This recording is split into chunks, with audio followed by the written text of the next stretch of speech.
लोगों ने कुछ अजीब देखा। उनके सामने बह रही नदी में कुछ गड़बड़ थी। तभी जिज्ञासु आदित्य ने एक कोल्ड ड्रिंक का कैन उठाकर पानी में फेंका, पर अंदाजा भी नहीं था कि वो चीज पल भर में किसी अनजान जीव के मुंह में समा जाएगी। लोगों ने इसे मजाक में लिया और हंसने लगे। किसी ने कहा शायद कोई डॉल्फिन इंसानों के साथ खेल रही है। इतना सुनते ही सबने अपने हाथों का खाना और ड्रिंक्स पानी में फेंकना शुरू कर दिया। लेकिन उन्हें क्या पता था कि उनकी यह मासूम सी जिज्ञासा उन्हें महंगी पड़ने वाली थी। अगले ही पल आदित्य ने दूर देखा और स्तब्ध रह गया। एक विशालकाय जीव जो आधा मछली और आधा छिपकली जैसा लग रहा था, तेजी से लोगों की तरफ बढ़ रहा था। अचानक भगदड़ मच गई। लोग अपनी जान बचाने के लिए इधर उधर भागने लगे। भीड़ देखकर वह दैत्य और भी हिंसक हो गया। वहीं एक लड़की घास पर बैठी थी, पूरी तरह फोन में मग्न। उसे बिल्कुल अंदाजा नहीं था कि खतरा सिर पर आ चुका है। जब तक उसे एहसास हुआ तब तक बहुत देर हो चुकी थी। पूरा इलाका चीखों से गूंज उठा। कुछ लोग घबराकर एक कंटेनर हाउस में घुस गए, मगर जब तक दरवाजा बंद हुआ एक महिला बाहर ही रह गई। ठीक तभी दैत्य ने उस पर छलांग लगाई, लेकिन उसने तुरंत सीढ़ी से नीचे कूदकर अपनी जान बचा ली। अंदर मौजूद लोगों की हालत खराब थी। कंटेनर हाउस के पिछले दरवाजे पर जंजीर लगी थी, जिससे वे बाहर नहीं निकल सकते थे। सब घबराकर दरवाजे के छोटे छोटे छेदों से बाहर झांकने लगे और मदद के लिए चिल्लाने लगे। उसी वक्त महिला को याद आया कि उसका बेटा भी अंदर फंसा हुआ था। घबराकर उसने आदित्य से मदद की गुहार लगाई। आदित्य ने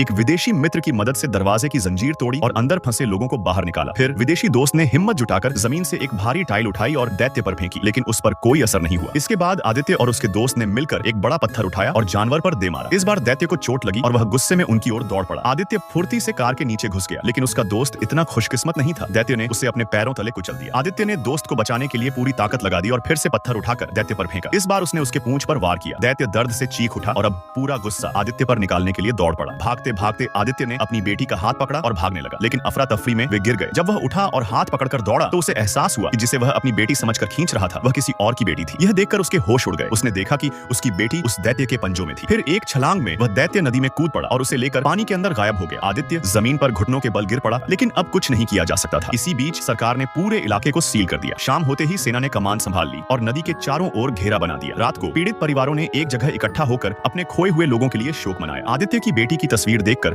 उसका पूरा परिवार टूट चुका था। स्थिति और गंभीर होती जा रही थी। जो भी लोग उस नदी के पास थे उन्हें अलग कर दिया गया। असल में यह मामला सिर्फ दैत्य के हमले का नहीं था। जिस अमेरिकी सैनिक ने आदित्य के साथ लोगों को बचाने में मदद की थी वह इस हमले में घायल हो गया था और अब उसके शरीर में एक अज्ञात और खतरनाक वायरस फैलने लगा था। आदित्य और उसके परिवार को भी क्वारंटीन कर दिया गया। रात में भूख से परेशान आदित्य छिपकर एक टिन कैन खोलकर खाने लगा। तभी उसका फोन वाइब्रेट हुआ। उसने जल्दी से कॉल उठाई और दूसरी तरफ से हल्की आवाज में उसे अपनी बेटी की आवाज सुनाई दी। उसकी बेटी ने बताया कि उसका फोन बंद होने वाला है और वह एक बड़े गहरे सीवर में फंसी हुई है। आदित्य ने उससे लोकेशन पूछी, लेकिन तभी कॉल कट गई। उसे यह सुनकर राहत तो मिली कि उसकी बेटी जिंदा है, लेकिन अब उसे बचाने का वक्त भी कम था। उसने तुरंत पुलिस को सूचना दी, लेकिन पुलिस ने इसे गंभीरता से नहीं लिया।